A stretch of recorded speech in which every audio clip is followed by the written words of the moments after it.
नमस्कार। आज मैं रविंद्रनाथ टैगोर जी द्वारा रचित कहानी पत्नी का पत्र का दूसरा भाग लेकर आई हूँ। पिछले भाग में हम लोग यहाँ तक सुन चुके थे, लेकिन डॉक्टर ने एक भूल की थी। उसने सोचा था कि शायद इससे हमको रात दिन दुख होता होगा, लेकिन बात बिल्कुल उल्टी है। अब आगे की कहानी। मित्रों, आगे की कहानी प्रस्तुत करने से पहले आप लोगों से मेरा अनुरोध है कि अगर आप लोग मेरे चैनल को सब्सक्राइब नहीं किए हैं तो ज़रूर सब्सक्राइब कर लीजिए, ताकि मैं आगे की और भी कहानियाँ आप तक पहुँचा सकूँ।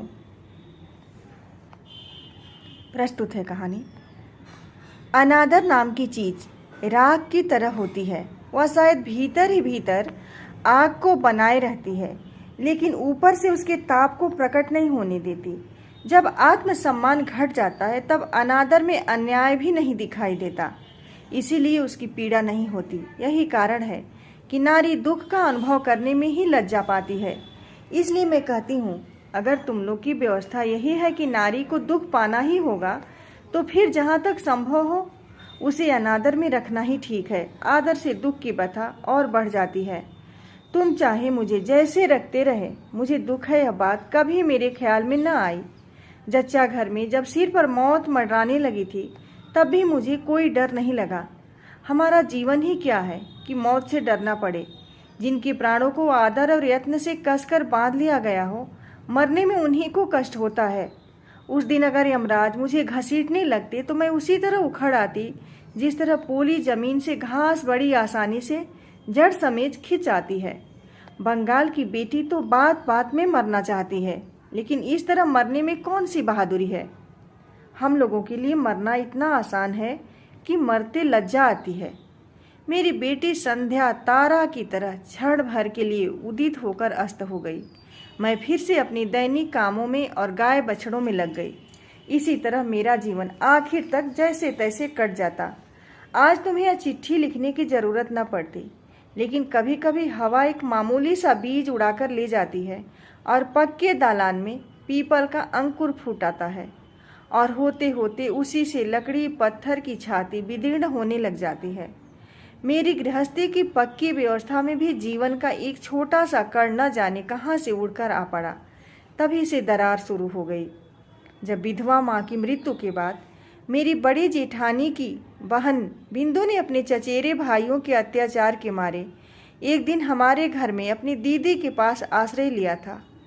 तब तुम लोगों ने सोचा था यह कहाँ की बला आ गई, आग लगे मेरे स्वभाव को, करती भी क्या। देखा, तुम लोग सब मन ही मन खींच उठे थे। इसीलिए उस निराश्रिता लड़की को घेर कर मेरा संपूर्ण मन एकाएक जैसे कमर बांधकर खड़ा हो गया। पराए घर में पराए लोगों की अनिच्छा होते हुए भी आश्रय लेना कितना बड़ा अपमान है। यह अपमान भी जिसे विवश होकर स्वीकार करना पड़ा हो, उसे क्या धक्का देकर एक कोने में डाल दिया जाता है। बाद में मैंने अपनी बड़ी जेठानी की दशा देखी। उन्होंने अपनी गहरी संवेदना के कारण ही बहन को अपने पास बुलाया था, लेकिन जब उन्होंने देखा कि इसमें पति की इच्छा नहीं है, तो उन्होंने ऐसा भाव दिखाना शुरू किया मानो उन पर कोई बड़ी बला आ पड़ी हो, मानो अगर वह किसी तरह दूर हो सके तो जान बचे। उन्होंने इतना साहस न हुआ कि वे अपनी अनाथ बहन के प्रति खुले मन से स्नेह प्रकट कर सके। वे पतिव्रता थीं। उनका यह संकट देखकर मेरा मन और भी दुखी हो उठा।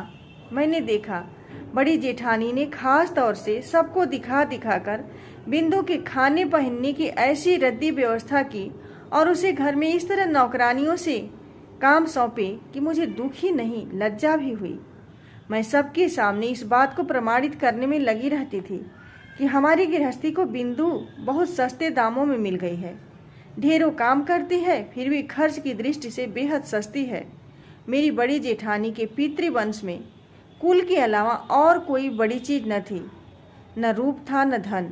किस तरह मेरे ससुर के पैरों पड़नों पर तुम लोगों के घर में उनका ब्याह हुआ था, यह बात तुम अच्छी तरह जानते हो।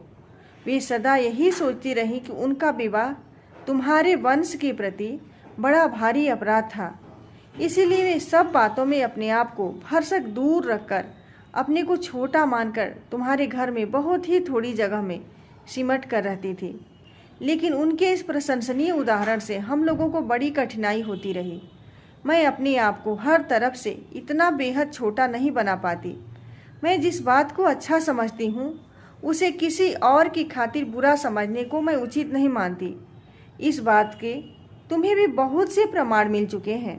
बिंदु को मैं अपने कमरे में घसीट लाई। जीजी कहने लगी, मझली बहू गरीब घर की बेटी का दिमाग खराब कर डालेगी। वे सब मेरी इस ढंग से शिकायत करती फिरती थी मानो मैंने कोई बड़ी आफत ढा दी हो। लेकिन मैं अच्छी तरह जानती हूँ वे मन ही मन सोचती कि जान बची। अब अपराध का बोझ मेरे सिर पर पड़ने लगा। वे अपनी बहन के प्रति खुद जो स्नेह नहीं दिखा पाती वही मेरे द्वारा प्रकट करने का उनका मन हल्का हो जाता। मेरी बड़ी जेठानी बिंदु की उम्र में से 2-1 अंक कम कर देने की चेष्टा किया करती थी, लेकिन अगर अकेले में उनसे यह कहा जाता कि उसकी अवस्था 14 से कम नहीं थी तो ज्यादती न होती। तुम्हें तो मालूम है, देखने में वह इतनी कुरूप थी कि अगर वह फर्श पर गिरकर अपना सिर फोड़ लेती तो भी लोगों को घर के फर्श की ही चिंता होती। यही कारण है कि माता पिता के न होने पर ऐसा कोई न था जो उसके विवाह की सोचता, और ऐसे लोग भी भला कितने थे जिनके प्राणों में इतना बल हो कि उसे ब्याह कर सकें। बिंदु बहुत डरती डरती मेरे पास आई, मानो अगर मेरी देह उससे छू जाएगी तो मैं सह नहीं पाऊंगी, मानो संसार में उसको जन्म लेने का कोई अधिकार ही न था। इसीलिए वह हमेशा अलग हटकर आंखें बचाकर चलती। उसके पिता के यहाँ उसके चचेरे भाई उसके लिए ऐसा एक भी कोना नहीं छोड़ना चाहते थे जिसे वह फालतू चीज की तरह पड़ी रह सके। फालतू कूड़े को घर के आसपास अनायास ही स्थान मिल जाता है क्योंकि मनुष्य उसको भूल जाता है, लेकिन अनावश्यक लड़की एक तो अनावश्यक होती है, दूसरे उसको भूलना भी कठिन होता है, इसलिए उसके लिए घूरे पर भी जगह नहीं होती। मित्रों, अब आगे की कहानी मैं अगले वीडियो में लेकर आऊँगी।